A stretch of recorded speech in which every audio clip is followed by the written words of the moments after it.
Coming up, witches, wizards, magic cauldrons, and maybe crystal balls?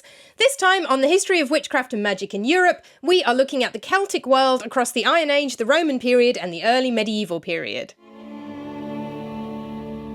In this video, I'm going to be exploring the evidence that there is for Celtic witchcraft and magic in the Iron Age, the Roman period, and the early medieval period. So it overlaps with episode 2, which was on the ancient Roman world, and with episode 4, which will be next month, which will be on the Viking Age. There's a lot of overlap in the time periods covered here. I'm not looking at Celtic witchcraft in the modern world. There is a rich tradition of Celtic witchcraft and magic in the modern world, but that is not the subject of this video. This is a chronological series looking at the history of witchcraft and magic in Europe. So we've done ancient Greece and ancient Rome, and then this one is kind of between Rome and the Viking Age, although obviously it does overlap with both of them. So the first question I think we need to answer is, who are the Celts? What am I talking about when I talk about the Celtic world? The main way that we can identify Celtic culture or the Celtic world is through the languages. If you've seen my video on the Scandinavian Drauga, I talked about Indo-European languages and the various groupings of Indo-European languages in that video. The Celtic languages are another group of Indo-European languages. On this map, you can see a very rough history of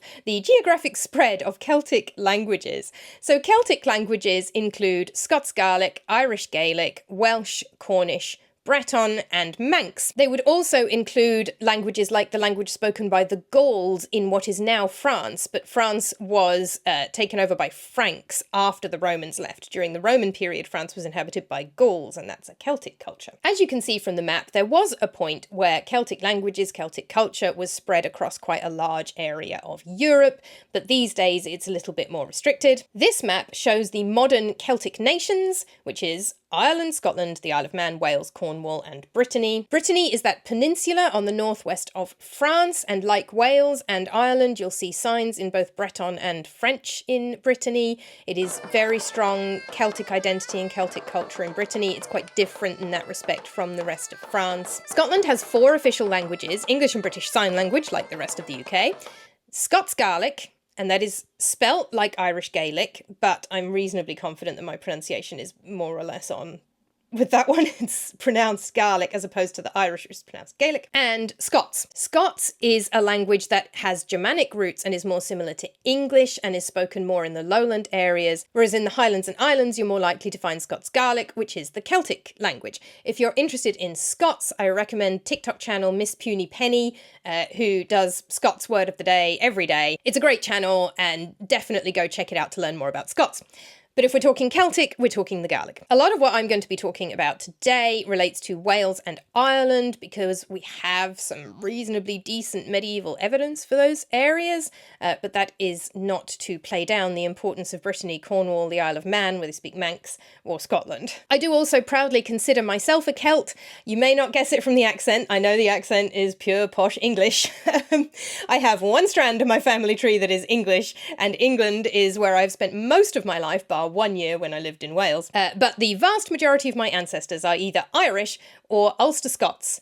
50% of my ancestors are Ulster Scots, which means they probably started out in Ireland somewhere in the Roman period, moved over to Scotland somewhere in the medieval period, and then moved back to Ireland, to the north of Ireland, to Ulster in the early modern period. So lots of moving around, but definitely Celtic. So yeah, don't be fooled by the accent. I am mostly Celt deep down. And I do have an Irish passport as well, so I do have a Celtic nationality too. When we're looking for evidence of something like witchcraft and magic which relates to pagan Celtic religions, to the Druidic religion, the religion of the Druids, there are some differences between Wales and Ireland because Wales was conquered by Romans and Ireland was not. So Wales is conquered along with England, what is now England. Obviously it wasn't England then, the Anglo-Saxons hadn't arrived yet, but Wales was conquered by Romans in the 1st century CE, and then the whole Roman Empire became Christian in the 4th century. For a while it was Christian and pagan alongside each other, and then the emperor made all other religions than Christianity illegal in the 380s CE. Obviously that doesn't mean everybody just stops worshipping the old religions. Just because you make something illegal doesn't mean people stop doing it, but it certainly means the majority are by now Christian. Then the Romans leave, they abandon the British to their own devices. The Anglo-Saxons and Jutes, who are Germanic pagans, come in from the continent, but the British and the Romano-British are pushed to Wales and Cornwall. So Wales and Cornwall then remain majority Christian the whole time. Ireland was never conquered by Rome. Ireland continued with Celtic religious practice, worshipping pagan Celtic gods, all the way up until the 5th century CE, that's the 400s, when Christian missionaries started going over there, most famously St. Patrick. During the 5th century, it seems to have converted relatively quickly, so then Ireland becomes majority Christian. But it does mean there are some differences, because Wales is Christian for longer and is Roman as well. I noticed reading Miranda Aldhouse-Green's books on Celtic mythology and religion, there were a few times she would say, oh, the Welsh write this way because of the Christianity, because Christians are writing the texts. Usually the sexism. And yeah, it is Christians writing the texts, but it's worth remembering that Christianity in this period is Roman. There's the Eastern Orthodox Church all the way out in what we call the Byzantine Empire, which is actually the eastern half of the Roman Empire that's still going, but doesn't have Rome in it anymore. The western part of the empire has collapsed, but the Christianity is Roman Catholicism, which is still developing. But it is an inherently Roman religion. Jesus lived in the Roman Empire. He wasn't a Roman citizen, but he lived in the Roman Empire, and then the big Christian missionary early on is St. Paul, who is a Roman citizen. So Christianity is very much a Roman religion.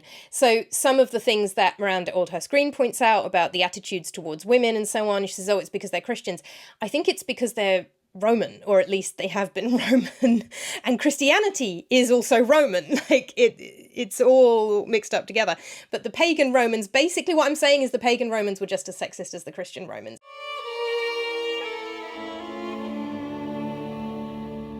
Trying to learn about pagan Celtic history is really difficult because we simply don't have the type of evidence that we would love to have and that we do have for maybe some other religions and other areas of history. There are 3 main bodies of evidence for Celtic pagan history. So the first is archaeology, archaeological evidence, stuff we have dug up out of the ground, which is Celtic.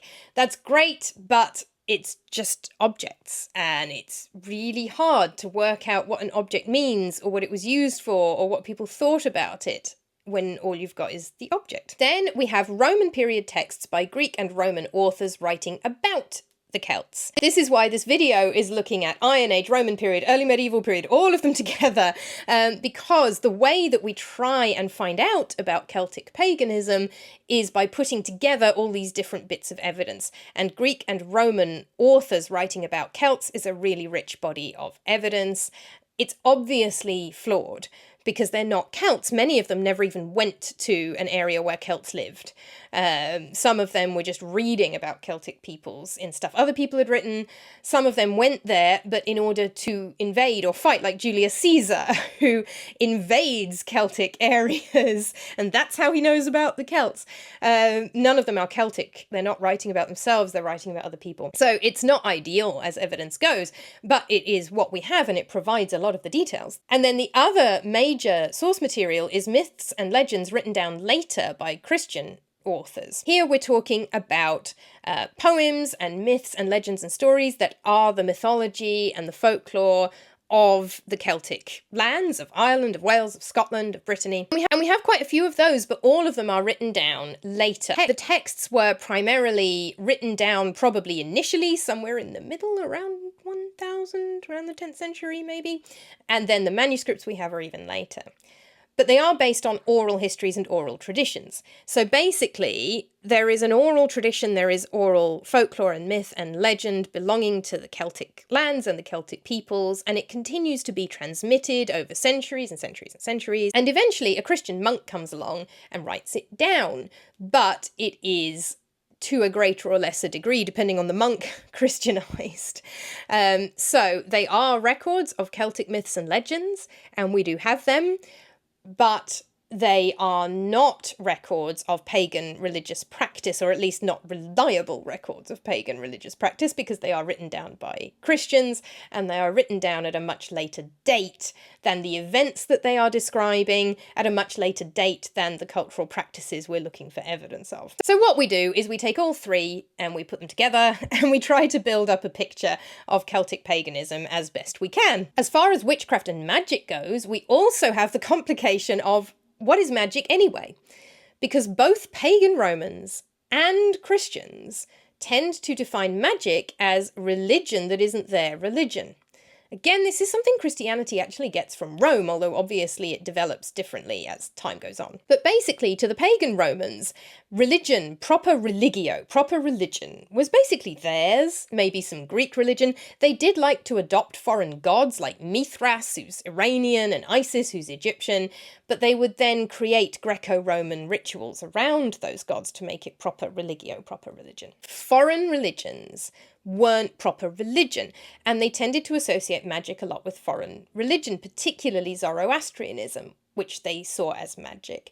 Persian astrology, the Persian priesthoods, the magi, are what give us the word magic in the first place, because magi, or magi, is Persian priests, and then it comes to mean magic and be associated with magic. Magia is the Latin word for magic. The attitude of both the pagan Romans and the later Christians is that anything that is not their religion is weird and possibly magic, because it's not proper religion.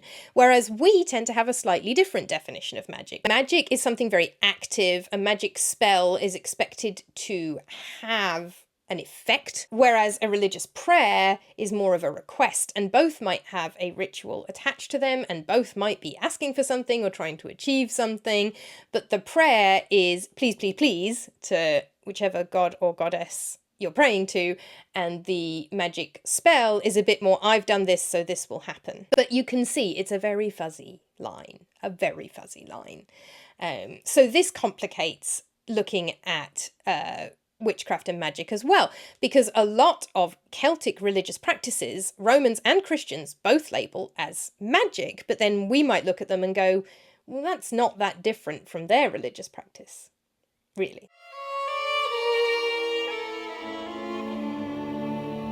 If we're looking at Celtic mythology, it is full of magic. There are magical practitioners all over Celtic mythology. I am not going to go through all of them. The video would be hours long. I'm not going to list all of the Celtic myths with witches and wizards in them. I'm just going to highlight a couple of the most well-known. The most famous has got to be Mirran, the inspiration for Merlin in Arthurian legend. The Annales Cambriae, which is Welsh annals written in the 10th century CE, says that Mirran went mad following a defeat at the Battle of Arvaderedd in 573 and ran off into the forest to live with the animals, and there received the gift of prophecy. He seems to have got conflated with Ambrosius Aurelianus over time, who is the figure who I think is the original King Arthur, and I made a video about that which I'll link in the description. Merlin, as we know him, first appears in the 12th century works of Geoffrey of Monmouth, who writes a lot about him. And Geoffrey seems to kind of conflate traditions. I don't know if Geoffrey was even the first to do it, but basically the traditions of Mirran and the traditions of Ambrosius Aurelianus kind of get a bit conflated. Another couple characters that we would say are quite clearly magicians or wizards are Math, king of Gwynedd, and his nephew Gwydion from the 4th branch of the Mabinogion. The Mabinogion is the earliest collection of Welsh prose stories written in Middle Welsh around the 12th to 13th century CE. Math, the king, I think I pronounced that right. It looks like math, which sounds like how Americans say mathematics. Math. I think it's math. Math can turn people into animals, while Gwydion can not only turn them back again, he is a skilled trickster and storyteller. So turning people into animals and not into animals, we would say is magic. Trickster and storyteller is a quality that a lot of different mythological characters have, including gods like Loki and humans like Odysseus. But I think turning people back into human from animal, we can safely say, is magic. Both of them together also make a woman out of flowers. Blodoiwev is the woman's name, and they create her out of flowers. So I think we can safely say that we think they are magicians. There are also plenty of witches in Celtic mythology. Another Welsh example is Ceridwen. She is a witch who owns a magic cauldron, and we will come back to magic cauldrons in a bit. The cauldron is given the status of a living thing and can make choices and defy her wishes, as well as give wisdom to others. In another section, a young man called Peredur comes across a castle that is under attack from the 9 witches of Caer Loyw. Loyw. It's Gloucester. The witches have destroyed all the castle owner's lands apart from the castle itself. Peredur ends up killing all 9 witches, so they are clearly set up as enemies, wicked bad. Another witch who I assume is portrayed negatively is the Black Witch. When the Welsh hero Culhwch is given a series of impossible tasks, one of them is to get blood from the Black Witch for his potential father-in-law to use on his beard. This is one of those situations where the dad doesn't want the guy to marry the daughter, so he gives him impossible tasks. Miranda Aldhouse-Green has noted that apart from Ceridwen, who doesn't seem to be wholly malevolent, when witches crop up in Welsh mythology, they appear mainly as negative, malicious beings that pit their wits and magical powers for evil and use their prophetic powers to meddle with people. The male characters vary between positive and negative. I mean, these stories do not feature black and white good and evil characters. Everybody is a shade of grey. Anyway, Merlin does some pretty awful things in the later texts. Math and Gwydion are not the nicest people either, so it isn't a straightforward black and white, oh, male magicians are good and female witches are bad. Everybody is shades of grey. It's a spectrum, I guess is what I'm saying.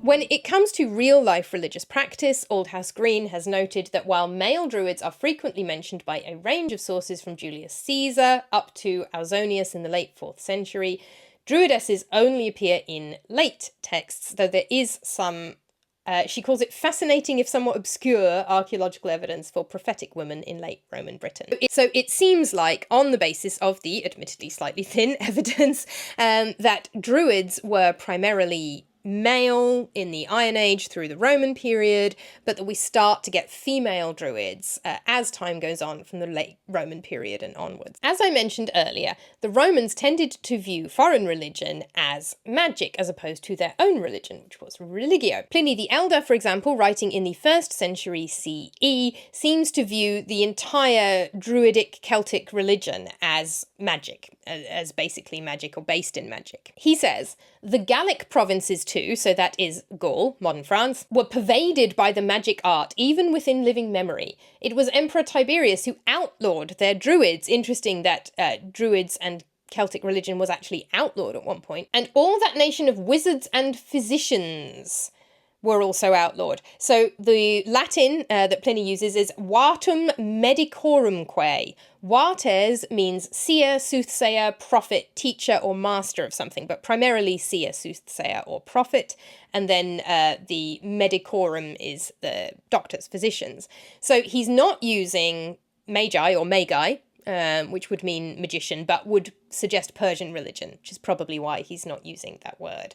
Magos, magician, but it would suggest Persian religion, which obviously he knows they're not, because they're druids. He also said Britain is struck with fascination with magic and still cultivates this art, despite it being apparently illegal, and that with such awe-inspiring rituals, she, Britain, might almost seem to have been the first to communicate them to the people of Persia. So he's clearly associating Celtic religion and Druids and Druidism with the Persian religion that is very much associated with magic in the Roman mindset. He also refers to the fact that there is an obligation due to the Roman people to put an end to those monstrous rites, in accordance with which to murder a man was to do an act of the greatest devoutness, and to eat his flesh was to secure the highest blessings of health. So this is a reference to human sacrifice, which does appear to have been part of pagan Celtic religion, at least during the Iron Age and some of the Roman period. The Romans, as Pliny mentions, outlawed human sacrifice. I mean, so they say. There are some Roman practices that we could argue are human sacrifice, but that's an issue for another day. Basically, the Romans are against human sacrifice. They think it's bad, and they think it's barbarous. And they associate it with magic as well. In the Roman mindset, it's one of those things that is associated with magic. So, the fact that the Druids carry out human sacrifice to the Romans means they are carrying out a magical practice, although again we could debate whether we want to call it magic or whether it's a religious practice. Now, I have to confess, I used to be quite sceptical of archaeologists and religious historians claiming people were carrying out human sacrifice, but over time I have come to realise that this is a thing people have done, and there is quite a bit of evidence for the Druids doing it, both archaeological and from the Roman texts. Julius Caesar, in his Gallic Wars, says that the nation of the Gauls is extremely devoted to superstitious rites. On that account, they who are troubled with unusually severe diseases and engaged in battles and dangers either sacrifice men as victims or vow that they will sacrifice them and employ the Druids as the performers of those sacrifices, because they think that unless the life of a man be offered for the life of a man, the mind of the immortal gods cannot be rendered propitious, and they have sacrifices of that kind ordained for national purposes. Others have figures of vast size, the limbs of which formed of osiers they fill with living men, which being set on fire the men perish enveloped in the flames.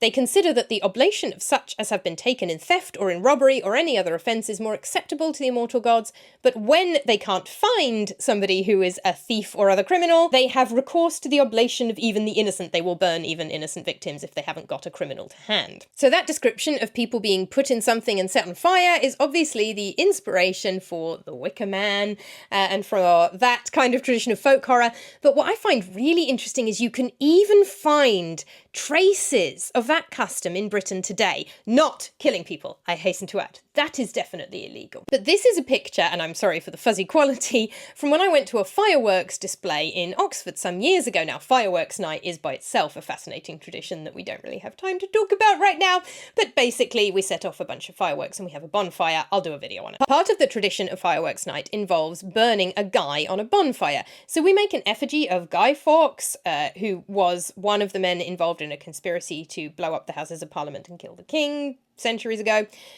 And we put it on a bonfire and set it alight, even though that's not how he was executed. But anyway. But when I went to this fireworks display in Oxford, instead of having a kind of scarecrow-sized dummy on a bonfire, or instead of only having that, they made this gigantic Wicker Man thing and set it on fire as the guy. And I was like, that's the Wicker Man. Like, that is a tradition that has lasted a very, very long time and completely lost its original meaning altogether. I don't even know if they still do this in Oxford. It was a long time ago that I went to this, so tell me if you've been to a fireworks display in Oxford more recently if this still happens. But the archaeological evidence for Druidic human sacrifice is, of course, not people who were entirely burned. It is the bodies known as bog bodies.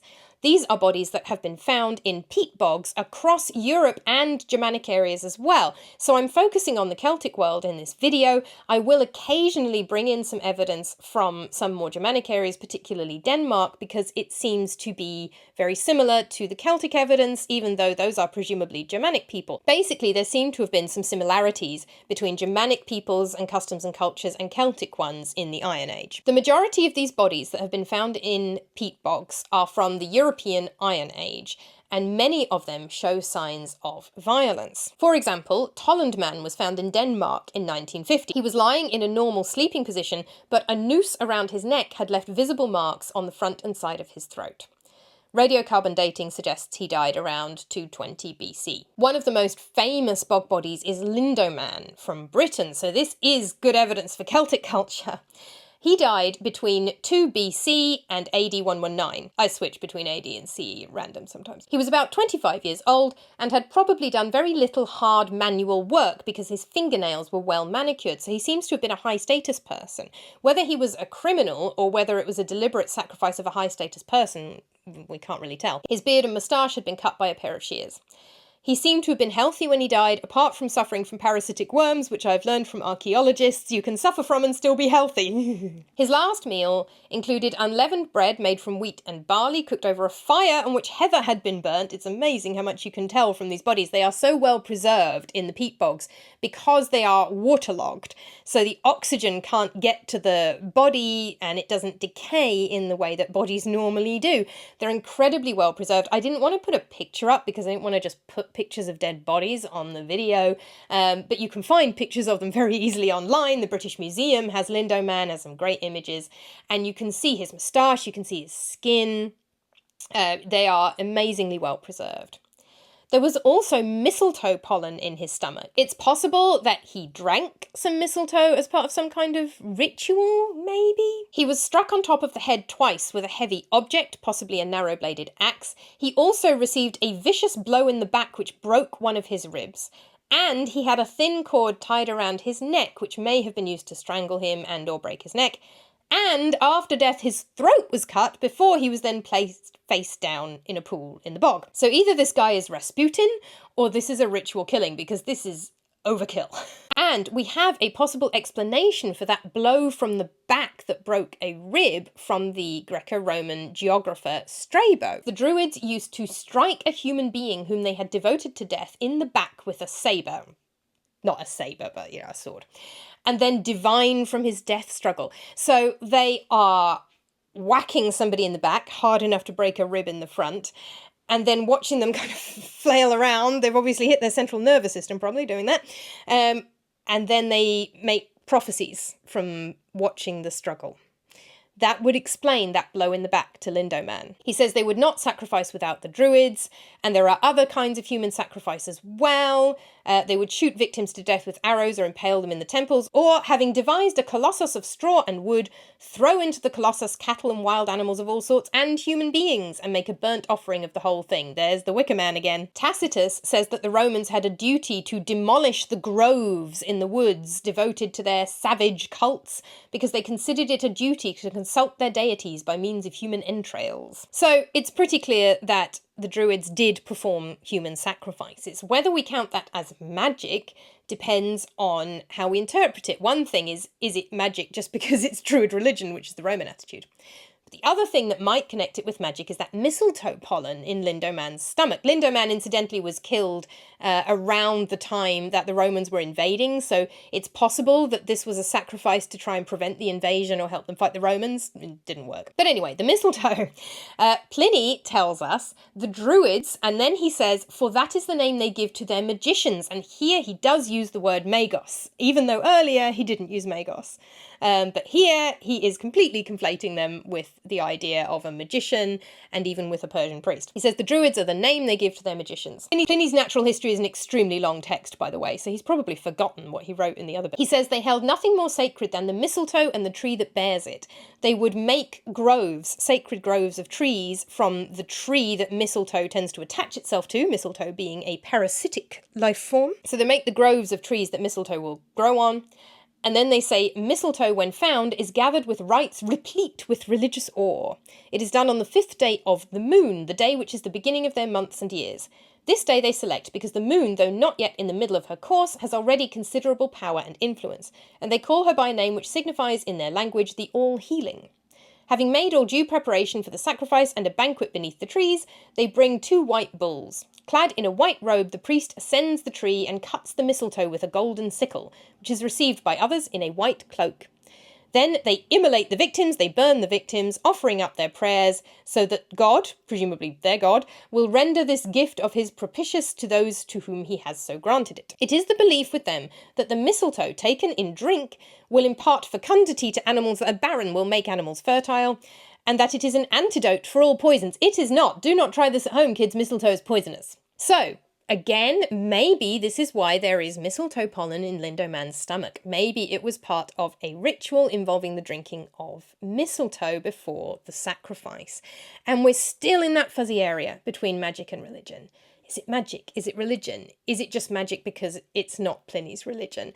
Or is there some kind of magical spell going on involving the moon and the right day of the moon and the ceremonies involving drinking, this potion of mistletoe? Are we getting towards magic and magical practices here? Another bit of Pliny suggests something a little bit more recognisably a magical practice.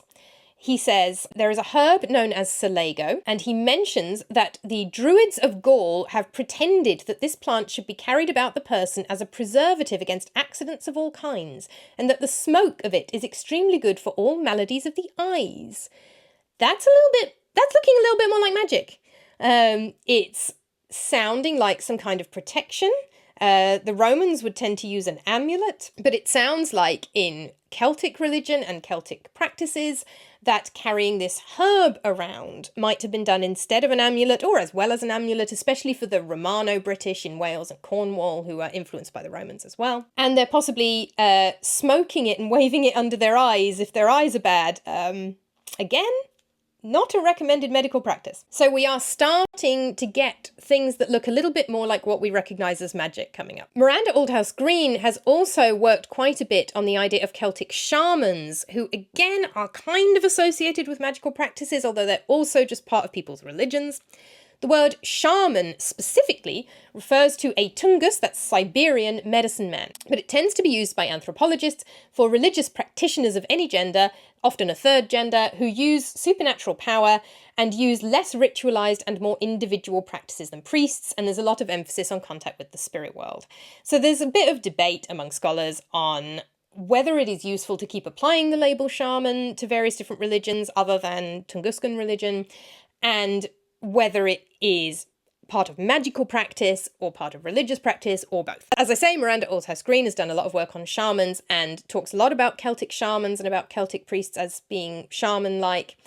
On the other hand, Chris Gosden suggests that it can be a bit dangerous to suggest too much similarity across cultures. Slapping the label shaman on everything can kind of elide the differences between cultures, which are of course very different in different times and places. One magical practice that we know from Greece and Rome, and famously from Haiti, is voodoo dolls, which we don't have as much evidence for from the Celtic world, but we do have some that suggests that they may also have done this practice. This was a practice that was well known in Greece and Rome, so see episodes 1 and 2 of this series for more details on that. But speaking dangerous words and piercing an image of a person with a thorn or other sharp object seems to have been known in Ireland as well. Jacqueline Borchia, apologies if I pronounced that wrong, says that something described in the Middle Irish glosses of Old Irish lore texts. So a gloss is where somebody who is copying out an older text adds a commentary, an explanation. It's like footnotes, basically. A gloss is like medieval footnotes. It's explaining to readers stuff in this older text that they might not fully understand. So there's an Old Irish text called Primer of the Stipulations, which is a lore text on the poetic grades from the second half of the 8th century CE. The dangerous words are identified as satire. I'm terrible at Irish, I'm so sorry. I know I am Irish, but I don't know the language. They are further specified as congain comail, magical wounding, and corrigwenecht, correct me in the comments, which is sorcery in the Old Irish text. And then the Middle Irish glosses, so the later medieval footnotes, explain these as a twytha, a charm, and a glam deacon, a lethal type of satire. I did not know satire could be lethal, but that's really cool. Medieval Irish satire then overlaps not only with magical texts, but also with curses. So there is Irish evidence of a ritual involving stabbing a figurine combined with verbal power that may be compared with curse tablets and their ritual context from the Roman world. Of course, Celtic art is well known to be full of endless lines and knot motifs. I don't know how well you can see. I'm struggling to get the camera to focus on them properly, but I bought these earrings in Brittany. These are a triskelet, so they're not quite as much of an endless knot, but they are an important symbol in Breton Celtic imagery. Hold on. There we go. I'm trying to get the camera to focus on this. This is the locket I'm wearing, which has an old Irish blessing on the back and Celtic designs on the front. So lots of Celtic designs have endless knots. Matthew Champion notes in his book Medieval Graffiti when talking about the witch marks on English churches, and don't worry, we will come back to those in a later episode, but I have done a short on them already if you want to quickly look them up now. He mentions that it is believed that this idea that endless lines were useful for protection from evil stretches way back beyond the Christian period. One of the ideas behind the protective power of endless knots is that demons, the evil eye, call it what you will, are attracted to lines, and if they come across one, they will follow it to its end. So the power of the endless knot is that once the evil begins to follow the line, it will never come to an end and will trap itself within the symbol. So it's possible that these endless knots that are part of Celtic art and Celtic imagery and symbolism had a protective magical power at some point.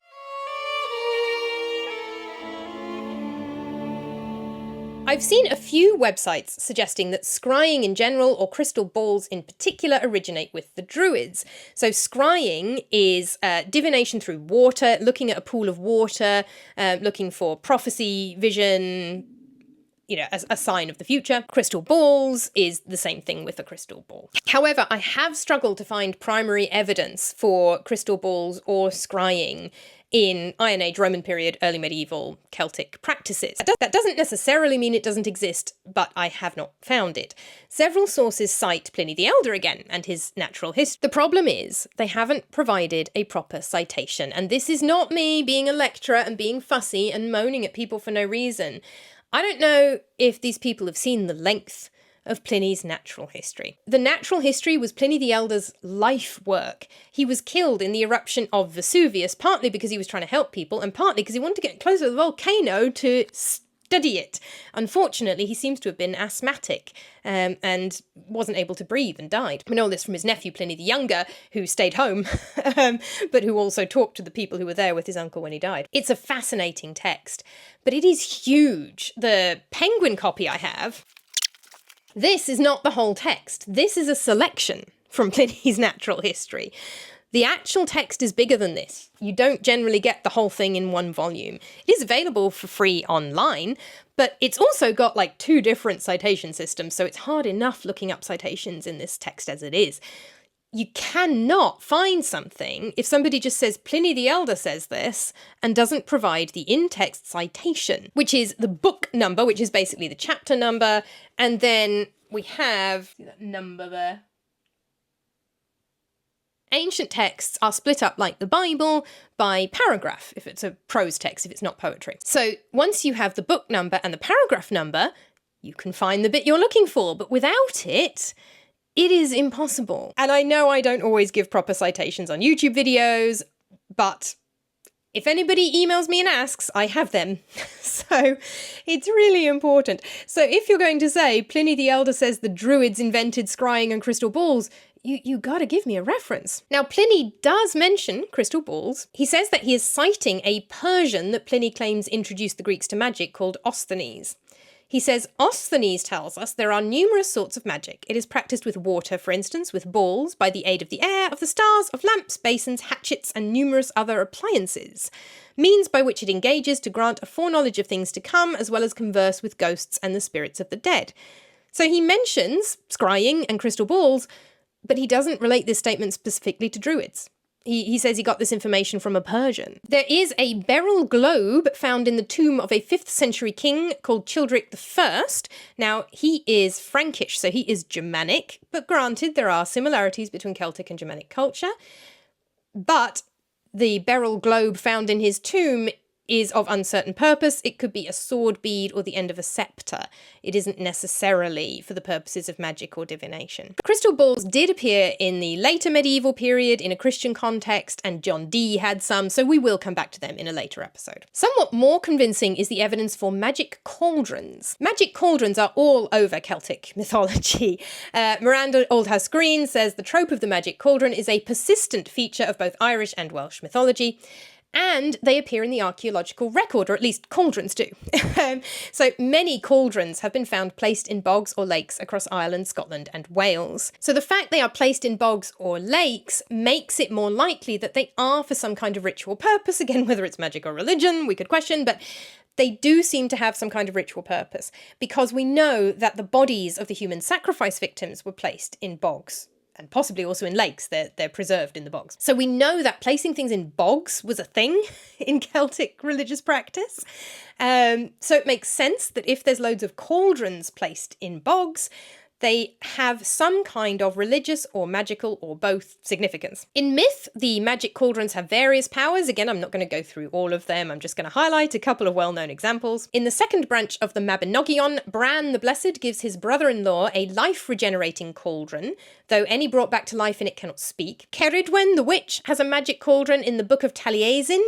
This is a Middle Welsh text. The manuscript we have is 14th century, but the poems are probably 10th century or earlier. Ceridwen mixes a brew in her cauldron that gives absolute wisdom. The Irish good god Dahada has, as well as a magic staff or club that kills with one end and restores life with the other, a magic cauldron, which never runs empty and provides a constant supply of food. And in the Spoils of Anuvan, again from the Book of Taliesin, composed in the 13th or 14th century, so later, but probably based on earlier oral traditions, 9 virgins guard a magic cauldron which requires their breath to heat its broth, and will never boil food for a coward.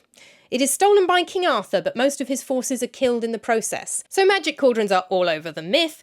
The real cauldrons may have been used for feasting, but if they're being placed in bogs, they're almost certainly being used for magical or ritual purposes as well. So again, I'm not going to list them all, but a couple of well-known examples to illustrate the point. There is a lake in South Wales near the Brecon Beacons called Llyn Fawr. When it was turned into a reservoir in the early 20th century, an Iron Age hoard was found, which included 2 large bronze cauldrons of a design that was in common use across Western Europe. Cauldrons are also found in Germanic contexts. So the Gundestrup cauldron is from Iron Age Denmark, but Miranda Aldhouse-Green suggests that it has clear links with Celtic culture and mythology, partly because it shows a scene of warriors being dunked headfirst into a cauldron that seems to match the story from the Mabinogion about the cauldron that brought people back to life. It's a very impressive cauldron, this one. You can see from the picture it's absolutely beautiful, and it does seem to suggest that there are those links between Germanic and Celtic culture. It certainly looks like it has some similarities with the Celtic story. Exactly what's going on with these cauldrons, we can't say for sure, but I think the combination of all these magic cauldrons in the myth and cauldrons clearly being used in ritual contexts in the archaeology implies that there was some kind of magical practice going on involving cauldrons, possibly mixing a brew or a potion. Maybe those mistletoe potions are being mixed in ritual cauldrons. Of course, there's a lot of overlap between magic and medicine and herbs and potions. So there's definitely something going on with the mixing of potions in magic cauldrons in medieval Celtic witchcraft and magic. So as I mentioned at the beginning, there is a rich modern tradition of Celtic witchcraft and magic. I've been going through what we can find from the evidence for Iron Age, Roman period, and early medieval witchcraft and magic. If you know where Pliny the Elder mentions Druids specifically in connection with scrying or crystal balls, please give me the reference in the comments because I would love to know. Let me know if I've missed out anything important from the archaeological evidence. And if you enjoyed this video, please give it a like and subscribe to my channel for myth, legend, folklore, ghost stories, and of course, more episodes in the history of witchcraft and magic in Europe. Next month's episode, episode 4, will be the Viking Age. Until next time, bye!